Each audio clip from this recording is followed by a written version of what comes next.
kita mendapatkan update dari penyidik dari Mabes Polri, dalam hal ini Direktorat Tindak Pidana Ekonomi Khusus, menyampaikan update terbaru ialah ya mungkin masyarakat sudah pada tahu ya bahwa kemarin itu telah dilakukan penahanan terhadap salah satu direktur dari DNA Pro, yaitu saudara Daniel AB ya, yang dimana sudah ditetapkan sebagai tersangka dan sudah dilakukan penahanan terhadap yang bersangkutan dalam hal tindak pidana penipuan, penggelapan dan pencucian uang dari kasus DNA Pro.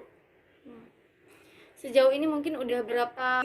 Masih terdapat 5 nama dari manajemen DNA Pro yang masih dalam daftar pencarian orang ataupun DPO yang ditetapkan oleh Mabes Polri untuk dilakukan pengejaran terhadap yang bersangkutan untuk bertanggung jawab atas tindakan yang dilakukan terkait dengan kasus dari DNA Pro.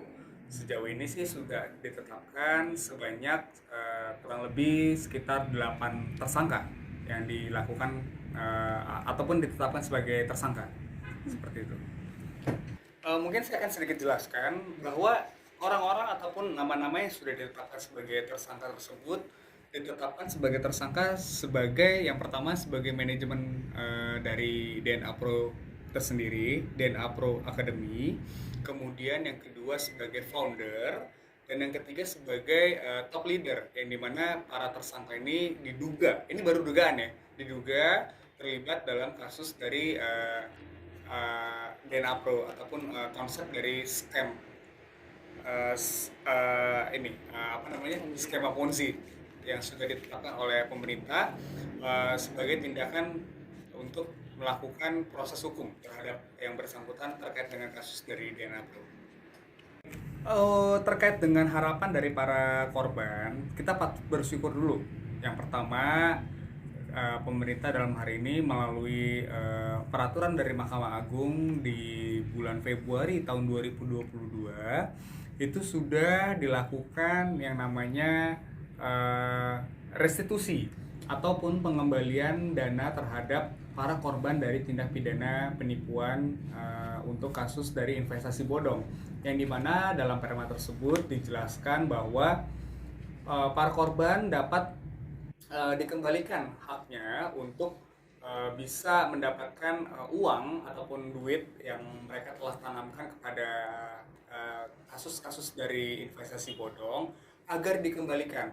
Karena apa? Patut kita ketahui bersama, dalam tindak pidana pencucian uang tersebut harus dikembalikan ke negara. Tetapi dalam hal ini, pemerintah melalui Lembaga Perlindungan Saksi dan Korban dapat menuntut kepada Kejaksaan Agung dalam hal ini untuk mengembalikan kepada para korban agar dana yang telah mereka investasikan ataupun mereka tanamkan ke investasi-investasi yang bersifat bodong tersebut agar dikembalikan. Seperti itu kurang lebih. Jadi kurang lebih ada titik terang dapat mereka kembalikan, pemerintah melalui hal ini pemerintah dapat mengembalikan uang ataupun dana yang telah mereka investasikan. Jadi semoga kita berdoa bersama-sama agar pemerintah dalam hal ini serius dalam mengembalikan dana para korban tersebut. Selanjutnya setelah kita melakukan pengaduan ke Mabes Polri, dalam hal ini Mabes Polri di mana dibawahi oleh Direktorat Tindak Pidana Ekonomi Khusus, telah kita adukan ataupun kita mendaftarkan para korban ini beserta dengan nilai kerugiannya ke Mabes Polri, yang dimana tindak lanjut berikutnya adalah ialah meminta perlindungan hukum kepada Lembaga Perlindungan Saksi dan Korban ataupun kita biasa ketahui bersama yaitu berupa LPSK, untuk supaya melakukan penuntutan kepada kejaksaan untuk dilakukannya restitusi ataupun pengembalian dana kepada para korban tersebut. Demikian yang bisa kita sampaikan. Kapan itu Bang akan ke LPSK dan mungkin berapa orang perwakilan dari korban sendiri yang akan dibawa? Baik, untuk jumlah korban yang kita tangani khususnya di kantor kita itu berjumlah sebanyak 247 orang dengan nilai kerugian sekitar 29 miliar, di mana kita akan melakukan audiensi ataupun pendaftaran ataupun melakukan permohonan kepada LPSK untuk mendapatkan perlindungan dari LPSK agar melakukan penuntutan kepada kejaksaan tersebut, kita akan lakukan pada saat hari Kamis ya, kurang lebih ya, hari Kamis pada tanggal berapa itu? 12 Mei 2022, di mana kita akan langsung diterima oleh Ketua Lembaga Perlindungan Saksi dan Korban. Harapannya Bang, datang ke LPSK apa sih yang diinginkan, mungkin goalsnya untuk mendapatkan perlindungan atau penuntutan seperti apa sih Bang? Baik, tujuan kita untuk mendatangi dari LPSK atau Lembaga Perlindungan Saksi dan Korban adalah untuk mendapatkan perlindungan agar dari peraturan Mahkamah Agung yang sudah ditetapkan oleh pemerintah terkait dengan restitusi ataupun pengembalian dana kepada para korban dapat terlaksana dengan baik. Supaya apa? Karena dalam Undang-Undang Tindak Pidana Pencucian Uang tersebut, itu biasanya uang itu akan disita untuk negara. Namun kali ini kita memohon kepada LPSK dengan adanya peraturan Mahkamah Agung bulan Februari tahun 2022 agar dana dari korban para investasi bodong tersebut dapat dikembalikan kepada korban. Untuk besarannya sendiri kita belum bisa pastikan dengan jelas berapa nilai ataupun besaran yang akan diterima oleh para korban. Namun hal itu yang akan mendapatkan sedikit angin segar kepada para korban, berapapun nilai yang akan dikembalikan oleh negara, dalam hal ini melalui LPSK, melalui penuntutan ke kejaksaan, nilai yang akan ditetapkan kepada para korban dari investasi bodong ini. Begitu. Dijelaskan, seluruh korban dari kasus investasi bodong dari DNA Pro ini beraneka ragam ataupun background dari beraneka ragam. Ada mulai dari ojek online, ada mulai dari pengusaha, ada dari pemerintahan sendiri, yang dimana mereka itu bervariasi dari pekerjaannya mereka, dan harapan mereka itu memang cuma satu, negara memfasilitasi bagaimana caranya pengembalian dana tersebut kepada para korban ini. Hanya itu sih sebenarnya tujuannya mereka, agar bisa terlaksana dan peraturan dari Mahkamah Agung tersebut dapat terlaksana dengan baik. Begitu sih kurang lebih. Rata-rata kerugian yang Untuk rata-rata kerugian itu bervariasi. Ada yang satu orang mengalami kerugian sebesar 4 miliar, ada yang 6 miliar, bahkan ada yang kurang dari situ dengan minimum nilai sekitar kurang lebih sekitar 10 juta kurang lebih per orangnya, seperti itu. Ya. Mungkin sedikit mengkomentarin terkait dengan para public figure yang telah diperiksa oleh Mabes Polri, dalam hal ini Direktorat Tindak Pidana Ekonomi Khusus. Yang pertama adalah begini. Yang pertama terkait dengan penyitaan uang hasil dari tindak pidana. Itu memang sudah tercantum dan tertulis secara jelas oleh undang-undang bahwa uang tersebut wajib untuk dikembalikan sementara. Saya garis bawahi sekali lagi, itu sifatnya adalah sementara. Untuk apa? Untuk kepentingan penyelidikan. Tujuannya apa? Untuk mendata berapa ataupun berapa besaran nilai uang yang disalurkan ataupun disebarkan oleh para pelaku tindak pidana tersebut, yang dimana uang tersebut nanti dapat dikembalikan melalui putusan pengadilan negeri. Dalam hal ini adalah melalui kejaksaan ataupun kehakiman, yang dimana mereka akan menilai bahwa public figure ini telah menjalankan pekerjaan mereka dan mendapatkan bayaran sesuai dengan porsinya mereka. Karena apa? Beberapa public figure yang saya ketahui, mereka tidak mengetahui bahwa aliran dana tersebut merupakan hasil dari tindak pidana.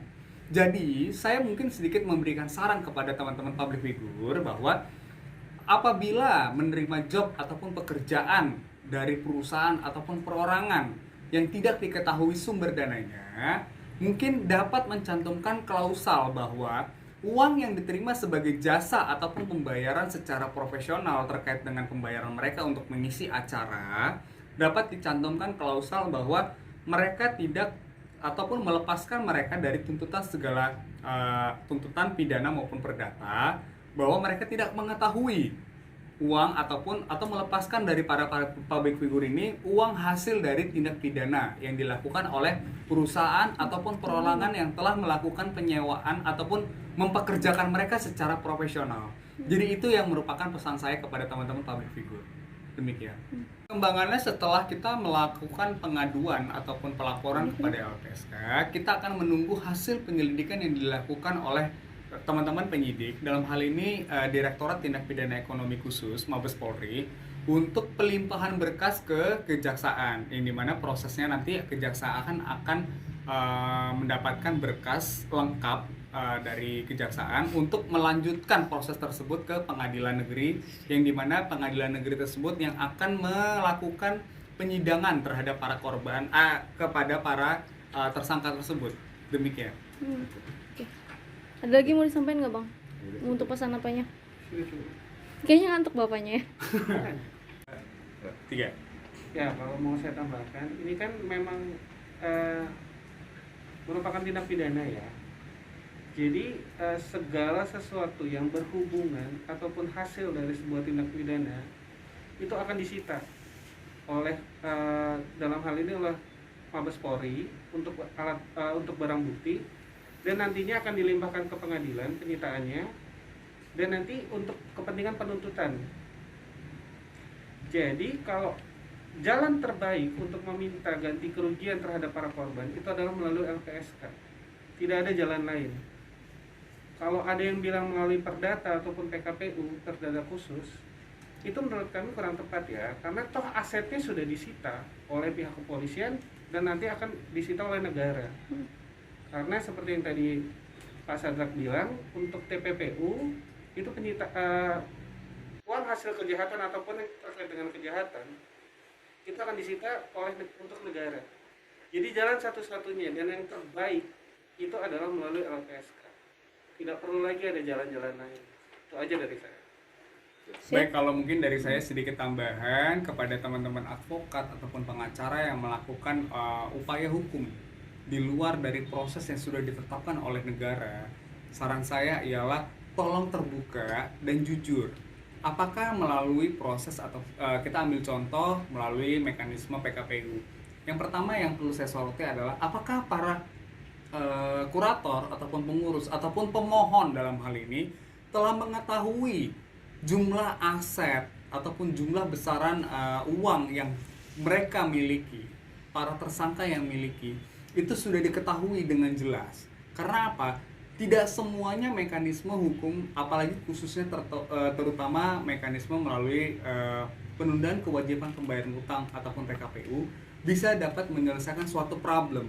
Jadi tolong diperhatikan dengan jelas. Kami sangat mendukung sekali teman-teman penyidik dalam hari ini, khususnya Direktorat Tindak Pidana Ekonomi Khusus, untuk memproses ini secara pidana, bukan melalui proses PKPU. Karena apa? Pertama, mereka belum mengetahui dengan detail ataupun jelas berapa jumlah aset. Yang kedua, kemampuan mereka untuk membayar seperti apa para pelaku ini. Yang ketiga, apakah dengan melalui mekanisme dengan penundaan kewajiban pembayaran hutang itu dapat menyelesaikan kasus ini? Saya rasa itu tidak mungkin. Karena apa? Yang pertama, para tersangka sendiri sudah ditahan. Yang kedua, beberapa dari para pelaku tindak pidana ini setelah melarikan diri. Jadi saya rasa melalui mekanisme PKPU ataupun penundaan kewajiban pembayaran hutang itu adalah suatu jalan yang tidak tepat menurut saya.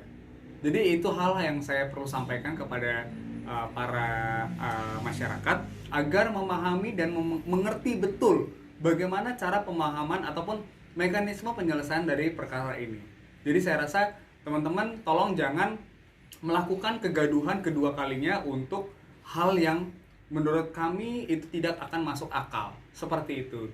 Cukup sekian dan terima kasih. Oke, siap.